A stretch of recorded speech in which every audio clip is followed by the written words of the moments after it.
السلام علیکم ورحمۃ اللہ وبرکاتہ۔ نحمد اللہ العظیم، اما بعد فاعوذ باللہ من الشیطان الرجیم، بسم اللہ الرحمن الرحیم۔ انما یخشی اللہ من عبادہ العلماء، ان اللہ عزیز غفور۔ وقال النبي صلى الله عليه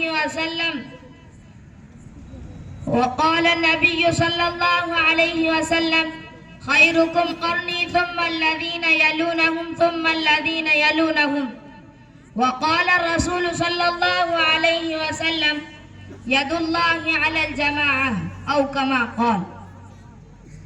کچھ اہل ستم، کچھ اہل حشم میں خانہ گرانے آئے تھے، دہلیز کو چوم کر جھوڑ گئے، دیکھا کہ پتھر بھاری ہے، زخموں سے بدن گلزار سہی، تم اپنے شکستہ تیر گنو، خود ترکش والے کہہ دیں گے یہ بازی کس نے ہاری ہے۔ محترم و مکرم جناب علماء کرام اور طالب علم بھائیوں، میں آج خاص طور پر طالب علم بھائیوں سے خطاب کرنا چاہوں گا۔ میں آپ کو بتاؤں گا کہ طالب علم کون تھا اور کون ہے، طالب علم کون ہوتا ہے اور کس کو کہتے ہیں۔ طالب علم اسی بات کو سمجھانے کے لیے آپ کے روبرو میں حاضر ہوا ہوں، اور سمجھنے اور یاد رکھنے کی بھی ضرورت ہے، آئندہ نسلوں کی بھی ضرورت ہے۔ لوگ سمجھتے ہیں مدرسہ مسجد کی چار دیواری میں بغیر پریس سلوٹوں والے کپڑے پہنے ہوئے، سر پر ٹوپی اوڑے ہوئے، چہرے پر داڑھی سجائے ہوئے، شلوار ٹخنوں سے اوپر کیے ہوئے یہ جو لوگ نظر آتے ہیں، دوسری مخلوق ہے جو علم نہیں جانتی، جسے ترقی سے کوئی سروکار نہیں۔ یہ لوگ قدامت پرست ہے، رجعت پسند ہے، ترقی کے راستے کی رکاوٹ ہے۔ ان لوگوں کو انگریزی نہیں آتی، یہ انٹرنیٹ نہیں جانتے، کیسے خشک مزاج لوگ ہیں کہ ٹی وی نہیں دیکھتے، ایسے غیرت مند لوگ ہیں کہ اپنی آپا کو، اپنی بہن کو، اپنی بیوی کو، اپنی بیٹی کو بغیر بقعے کے باہر نہیں آنے دیتے۔ اذان امامت کرنا ان کا کام ہے، ان کی رسائی اور دوڑ صرف مسجد تک ہے، اس کے آگے ان کا دماغ کام نہیں کرتا، سوچ کام نہیں کرتی، یہ طالب سوچ کام نہیں کرتی۔ یہ لوگ ترقی نہیں جانتے، یہ فرقہ پرست لوگ ہیں، معمولی بات پر جذبات میں ابھر جاتے ہیں، بڑک اٹھتے ہیں۔ یہ غریب لوگ ہیں، ان کا کام لوگوں کو لڑانا ہے، فساد برپا کرنا ہے۔ یہ طالب علم کا نقشہ ہے جو انگریزوں نے اپنے چیلوں چپاٹوں کو بتایا تھا۔ یہ طالب علم کی وہ شکل و صورت ہے جو آج مسلمانوں کے ذہنوں میں بیٹھی ہوئی ہے۔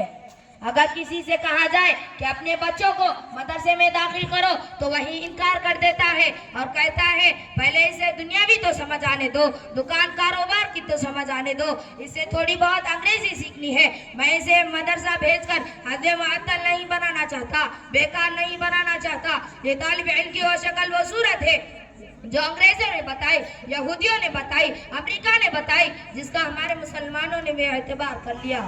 اسی لیے آج اسکول، کالج، یونیورسٹی والے طلباء سے چڑھتے ہیں، ان کو دیکھ کر پریشان ہوتے ہیں، ان کی شکل و صورت دیکھ کر تعجب میں پڑ جاتے ہیں۔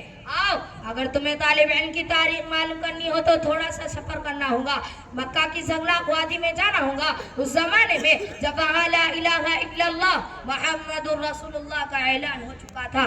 اسی وقت دار بنی ارقم میں پہلا مدرسہ بن چکا تھا۔ اس مدرسے کا طالب علم کون تھا؟ صدیق اکبر تھے، فاروق اعظم تھے، عثمان بن عفان تھے، علی مرتضیٰ تھے۔ اس مدرسے میں زید بن حارثہ پڑھتے تھے، اس مدرسے میں بلال حبشی پڑھتے تھے، اس مدرسے میں حضرت حمزہ نے بھی سبق لیا تھا، اس مدرسے میں صحابہ نے اپنے آپ کو تیار کیا۔ ان لوگوں نے کہا بند کر دو مدرسہ، ان لوگوں کو نکال دیا جائے، مدرسے کو بند کر دیا جائے، مدرسے پر پابندی لگا دی جائے۔ ابو جہل نے کہا ہاں بند کر دو، لا تسمعوا لهذا القرآن والغوا فيه لعلكم تغلبون۔ مدرسہ بند کرو تو غالب آ جاؤ گے، قرآن نہ سنو اور نہ سننے دو، قرآن نہ پڑھو اور نہ پڑھنے دو، لعلكم تفلحون، تاکہ تم کامیاب ہو جاؤ۔ مگر یہ دیوانے چل پڑے مدینہ کی طرف، مدرسہ سینے میں لیے ہوئے، وہاں مصعب بن عمیر پہلا مدرسہ لے بیٹھے تھے، پھر جا کر دوسرا مدرسہ قائم ہو گیا۔ آج کی تاریخ میں ان کو اصحاب صفہ کے نام سے یاد کیا جاتا ہے۔ وہاں کے پڑھانے والے محمد رسولullah صلی اللہ علیہ وسلم تھے. جبرائیل نئے سبق لایا کرتے تھے, سبق پوچھا بھی کرتے تھے, شاگردوں کے پڑھنے کا طریقہ بھی سکھایا کرتے تھے, استاد سے سیکھنے کا طریقہ بھی سیکھتے تھے. یہ مدرسہ قائم ہوا, دنیا کے سارے لوگ پریشان, مدینہ والے پریشان, پر مدینہ کے منافق پریشان کہ مکہ والوں کی جان چھوٹی تو مدینہ والوں پر آ پڑی. یہ مدرسہ کرے گا کیا؟ مدرسے والوں نے بتایا ہم سب کچھ کرنا جانتے ہیں. لوگوں نے کہا یہ مونگ اور مسول کی دال کی ابو ہریرہ کو دیکھو, اس انس کو دیکھو, اس بلال کو دیکھو, اس خباب کو دیکھو, اور مدرسے کے طلبہ کو دیکھو کہ کھانے کے لیے روٹی نہیں ہے, پہننے کے لیے کپڑے نہیں ہیں, اور باتیں کرتے ہیں لیظہرہ علی الدین کلی, کہ ہم دین کو غالب کر دیں گے. اور پہلے اپنے روٹی کا تو بندوبست کرو, کپڑوں کا نصب کرو, کہ سڑکوں پر پڑے رہتے ہو کہ کوئی روٹی کا ٹکڑا لا کر دیتے اور تم وہ کھا لیتے ہو, اور کہتے ہو ہم مدینہ میں خلافت لائیں گے, ہم مکہ میں خلافت کریں گے, ہم روم اور پاریس کو فتح کریں گے. اوہ طالب علم, تمہارا دماغ خراب ہے. مگر تاریخ نے دیکھا یہی طلبہ نے تھوڑی دیر کے لیے کتابیں بند کر کے ہاتھ میں تلواریں لے کر بدر کے میدان کے طرف جا رہے تھے, اور اس پرچم کے ثبوت دے رہے تھے جس پرچم میں سفید رنگ علم کی نشانی ہے اور کالا رنگ جہاد کی علامت ہے. محترم بزرگوں اور دوستوں, اپنے مدرسے کی بنیاد رکھو.